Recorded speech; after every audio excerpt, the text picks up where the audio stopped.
ডিব্ৰুগড় অসম চিকিৎসা মহাবিদ্যালয়ত প্ৰথমটো HMPV ভাইৰাছ শিশুৰ দেহত অসম চিকিৎসা মহাবিদ্যালয়ত লখিমপুৰ জিলাৰ এটি 10 মহীয়া শিশুৰ দেহত ধৰা পৰিছে এই ভাইৰাছ। অৱশ্যে HMPV এটা নতুন ভাইৰাছ নহয়। ই দীৰ্ঘদিন চলি আহিছে আৰু সাধাৰণতে চৰ্দি, ফ্লু বা কাহৰ দৰে লক্ষণৰ সৃষ্টি কৰে। ই হৈছে নিজে উপশম হোৱা ভাইৰাছ। হিউমেন মেটানিউমো ভাইৰাছ সংক্ষেপে HMPVত আক্ৰান্তৰ সংখ্যা হ্ৰাস পোৱা বুলি দাবী কৰাৰ সময়তে এতিয়া ভাৰতত কেইবাটাও শিশুৰ দেহত আক্ৰমণ কৰাৰ তথ্য প্ৰকাশ পোৱাৰ পিছত অসমত প্ৰথমটো শিশুৰ দেহত ধৰা পৰিছে এই ৰোগ। ভাৰতীয় চিকিৎসা গৱেষণা পৰিষদ চমুকৈ ICMR কৰ্ণাটকত দুটি শিশু হিউমেন মেটানিউমো ভাইৰাছত আক্ৰান্ত হোৱাৰ পিছত এইবাৰ ডিব্ৰুগড়ৰ অসম চিকিৎসা মহাবিদ্যালয়ত শিশুৰ দেহত ধৰা পৰিছে এই ভাইৰাছৰ উপস্থিতি। অসম চিকিৎসা মহাবিদ্যালয়ৰ আছুতীয়া কক্ষত শিশুটি চিকিৎসাধীন হৈ আছে। হয়, আমাৰ ইয়াত 8 তাৰিখে এটা বাচ্চা আহিছিলে। বাচ্চাটোৰ জ্বৰ পানী লগা কাহ লৈ আহিছিলে। আমাৰ যেতিয়া ৰুটিন ইনভেষ্টিগেশ্যনবিলাক কৰা হয় তেনেকৈ এইবাৰ ৰুটিন ইনভেষ্টিগেশ্যন কৰা হ'ল। কৰোঁতে দেখা গ'ল যে সেই শিশুজনৰ গাত HMPV ভাইৰাছ পজিটিভ আহিলে।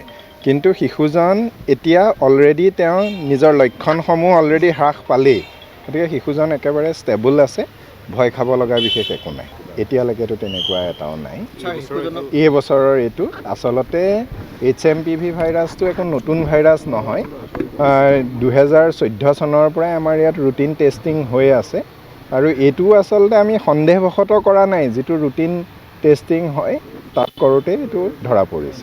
100ৰ ওপৰত এতিয়ালৈকে 2014ৰ পৰা এতিয়ালৈকে। গতিকে সাংঘাতিক বেছি বুলিও আমি ক'ব নোৱাৰোঁ। কিন্তু যদি আমি চাওঁ এই HMPV ভাইৰাছটো সাধাৰণতে আমাৰ ইয়াত আছেই। 2001 চনত প্ৰথম এইটো ডিটেক্ট হৈছিলে। তাৰপিছত লাহে লাহে দেখা গ'ল যে আমাৰ যিমান মানুহৰ কমন ক'ল্ড হয়, কমন ক'ল্ডৰ মেজৰিটি অফ কেছেছবিলাক HMPV জনিত ভাইৰাছৰ কাৰণেই হয়। আৰু শিশুৰ ক্ষেত্ৰত দেখা গৈছে যে 5 বছৰলৈকে শিশুৱে তেওঁলোক এইটোৰ দ্বাৰা অলৰেডি আক্ৰান্ত হয়েই। গতিকে এইটো আমি সাধাৰণ এক প্ৰকাৰৰ ভাইৰাছ বুলিয়েই গণ্য কৰোঁ। গতিকে ইয়াৰ পৰা বিশেষ আমাৰ চিন্তাৰ বিষয় নাই বুলিয়ে ভবা যায়। চাওক, সকলো সাৱধান হৈ থকাটো ভাল, অনাহকত আতংকিত হ'ব নালাগে। আৰু যিহেতু আমাৰ ক'ভিডৰ এক্সপিৰিয়েঞ্চ আছে, গতিকে আমি যিখিনি ৰেছপিৰেটৰী হাইজিন সেইখিনি মেইনটেইন কৰিলেই হ'ল। ঘৰত সাধাৰণ জ্বৰ পানী লগা হ'লে আমি যিখিনি সাৱধানতা লওঁ, চকু নাক মুখৰ ওচৰত আমি হাত নিব নালাগে, মাস্কখন ব্যৱহাৰ কৰক।